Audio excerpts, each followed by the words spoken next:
101 million Yeah. Switch consoles. That's a lot. Yeah. And I was looking for this data when Nintendo published their financial results the other day.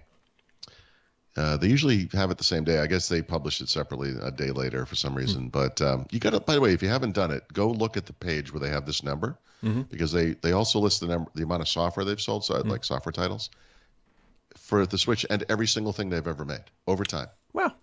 Yeah.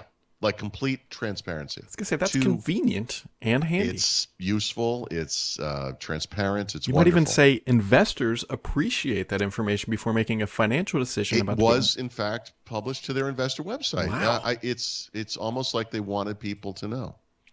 So you're saying they didn't have to go back a few quarters, do some funky math, put it in an Excel spreadsheet? No, it's just listed right out. Wow. Top to bottom. Yep. Very shocking. Yeah. And for fans of moving past that pain in the ass issue, for fans of Nintendo, if you're curious, the Switch is now the number 3 hardware device they've ever made, and will soon be number 2. So is the Wii number 1? No, curiously. So this includes portables, right? So yeah. So I think the number 1. I knew you guys. 3DS maybe. I think it was the DS, but let me just look that up. Yeah, the DS would make more sense than the 3DS. That's right. The game number 3 right now, or number 2 right now is the Game Boy, which is 118 point something million units. DS is 154. So those are the top 2, and then I mean I didn't put this in order, so it's kind of hard looking through this, but they provided all the way back the original NES system, right? Wow. The Famicom. The Wii sold 101, so that's probably number 4, I would guess. Yeah. What was the 4. 64? 64 was 32.93. Really? That low? It's one of the lower ones. You know, GameCube was 21 point something. The Wii U is the worst, 13.56. I mean, it's right in the name. Yeah. Oh, they should have called it the Aw. Yeah, and then as far as software goes, it's number 3 again. That's going to be a little... Well, no, they'll probably eventually settle into number 2. Interestingly, Nintendo DS is number 1, as you would expect, but the Wii is number 2 with 921.85 million software units sold. Wow. Look at these. It's just like raw data. It's like somebody hacked their internal systems and said, don't worry about the nonsense they're saying publicly. Here are the real numbers, except the company did it themselves. I know. They should create a new gaming unit called More Personal Gaming and then just make everything blurry. Yeah. Cloud computing without all cloud things. IBM does consulting. Imagine how much money they could sell and how many units they would sell if they just started bringing all their old stuff to phones, tablets. My God. I would go back and play some of those early Super Mario games. Again, just go like straight through. So what's really fun about having a kid home who I told not to, like keep it down, is I hear 2 conversations now at the same time. I hear you talking and I'm trying to pay attention to that. But I can also hear my daughter right above me having a conversation about something that's going on later today. I'm like, here we are. This is, and like typical male, I will absorb nothing. Does your daughter understand spatialness, like where things are in relation to one another, that you are below her through the floor? I don't know. You should get a broom and just start, hitting the floor. Dude, we were taking a walk last night, and I apparently interrupted her talking, and she's like, Daddy, you interrupted me. I'm like, you do this all the time. And she goes, but I'm a kid. I'm allowed. I'm like, ooh. That's, there's some good self-awareness right there. Yeah, That's pretty smart. To say you can just find yourself aware that you don't you know ride that train password. as long as you can there, Shirley Temple, because it's going to come to a crashing halt someday. But yes.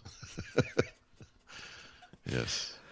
Part of me in my head of like, I look forward to the day where she goes into her rooms and just never comes out and is listening to music all day and I don't have to hear it. And then I know I'll miss it, but not today. Yeah. I experienced that with my daughter. Basically, the change is she stops laughing at everything you say and starts giving you looks. I see. She just sighs, just dramatic sigh. I can see dramatic sighs coming from her. Mm-hmm. Anyways, things that are more important that are solving, once again, Paul, Microsoft has solved our national nightmares. Clipchamp is moving to a single paid tier You can now at least edit Yeah. 1080p video pro Well, you bono. already can't. I don't know what to say. So Clipchamp is actually a surprisingly capable video editor. It really works well. Mm-hmm. It Um, does. yeah, the free version is great. You can outport it. Outport. You can export at 1080p, no watermarks. It has a reasonable collection of effects and transitions and whatever, stock access to stock resources and so forth. The problem has always been the paid tiers, which are expensive. So they simplified it by making one expensive paid tier. But I'm trying to understand who on earth would ever pay them $12 a month for what this thing gives you, which is more stock, images and sound effects and whatever else, more effects, more, whatever, stuff like that. And cloud storage, which, as a Microsoft customer, you probably have lots of cloud storage. And that kind of begs the question, why don't you get that stuff with your Microsoft 365 family or personal account? Seems like you should. $12 a month is a lot to pay for a video editor, or video editing. I think people who are going to be paying for that kind of thing are probably going to be using a more well-established tool like Adobe that's Premiere. What my thought was like, okay, if you put it into context of something like Adobe, like the Premiere, where you're paying $35, $40 a month, sometimes maybe even more depending on what it is, then this is like a more viable alternative. That being said, I can guarantee you that anybody that's using Adobe Premiere is not thinking, you know what, I might switch to Clipchamp this week and save a few bucks. Like that's not right. happening. I have a Tesla right now, but I saw a little clown car and I was thinking about using that one instead. It's like, it gets really good gas mileage. I'm sure it does. Right. I don't know. I just yesterday, coincidentally, I went to the Adobe website to look up whether they had an audio editor. I had a short audio clip I wanted to just trim, whatever. And they do, but of course everything at Adobe is like this monthly thing. So the cost of that product, which is I think called Audition, is expensive. It's it might be $20 a month. It might be $12 a month or something like that. And then with Clipchamp, not coincidentally, I also went and looked at the Adobe site just to see, well, how much could you pay for Premiere? Yeah. And you could pay $54 a month this week. There you go. It's a lot of money, but you get all of the Adobe Creative Cloud. You get Photoshop, etc. You and I buy Elements, which is usually under $100. Yep. And will last you for years because, let's face it, there's not a lot of innovation happening in video editors. And for your purposes and for mine, which are minor, I just need the basics anyway. And by the way, Clipchamp would kind of do it for me. Other than the fact that my wife's phone now, we record 4K video, and may sometimes want to have a 4K output, for YouTube or something. But anyway, I appreciate under Microsoft, Clipchamp has gotten a little better and a little simpler. Remember in the beginning you couldn't even output it 1080p for free. But it's too bad because it's like I said, it's actually a great little video editor for people who have been pining for the days of Movie Maker. This thing does it. This is a great little tool. I will say that if somebody is listening and they need something more advanced and they don't want to pay any money, this is a great product. DaVinci Resolve is an industry standard. It's right up there with Adobe Premiere, and how they get you is if you ever want hardware. Blackmagic sells a whole bunch of hardware that integrates natively. That's where they want to make their money. DaVinci Resolve is free. It is super full featured. And it's it's complex in the way that all video editors kind of are. I mean, Adobe Premiere, there's a learning curve if you've never done this kind of thing before. But yeah, you're right. It's absolutely free, and it's like the quality of an Affinity product, like or an Adobe product. It has that level of complexity, but also that level of power. Yep, for sure. Yep. Either way, there's a new Game Pass widget with the latest Insider build. I don't know if you can get the widget outside that build. I don't know why it'd be tied to a build. The whole point was to sure. I think that will eventually change. It's just they're testing. I don't know. Yeah.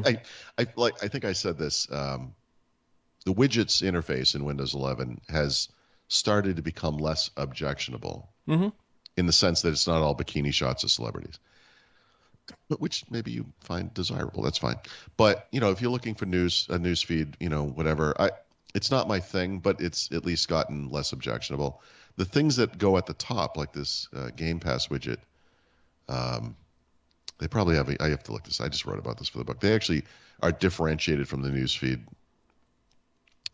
with cards or whatever.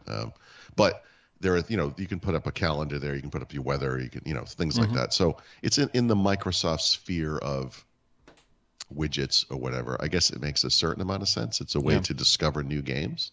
So if you're going to this feed to discover new stuff, I guess it's in the theme. But I don't know. To me, like, this is about work, and not that I don't watch YouTube videos sometimes or read things, but I don't know. It's not really where I'm going for news, I guess. Yeah. Anyways, if you're looking for iPad OS, it's likely going to be delayed a month, according to Bloomberg. So yeah, and this is one I've tested iOS like you 16, but I have not put iPad 16 on my iPad, frankly, because I have what is now like a legacy product, right? A pre-M series or Apple Silicon iPad Air, which despite the fact that less than a year ago I paid, $600 for it or whatever it was. It can't run that new what do they call it? Stage Manager or whatever. Yeah, Stage Manager. So that would be the one thing I'd want to see. And it's not there. So I never bothered. And it looks like in fact, that might be the cause of this delay. It's a little complicated. You're a little complicated. I know. Yeah. A little programming note, no show tomorrow. We'll be back on Monday. I'm just taking a little weekend getaway before school starts. I will forget this, and I will be sitting here at 9 like a jackass, wondering where you are. So you can look forward to me. Well, I think we can all agree you don't just do that at 9. At 9:10, I'll just text you and say, "Oh, I remembered," which is how it usually goes.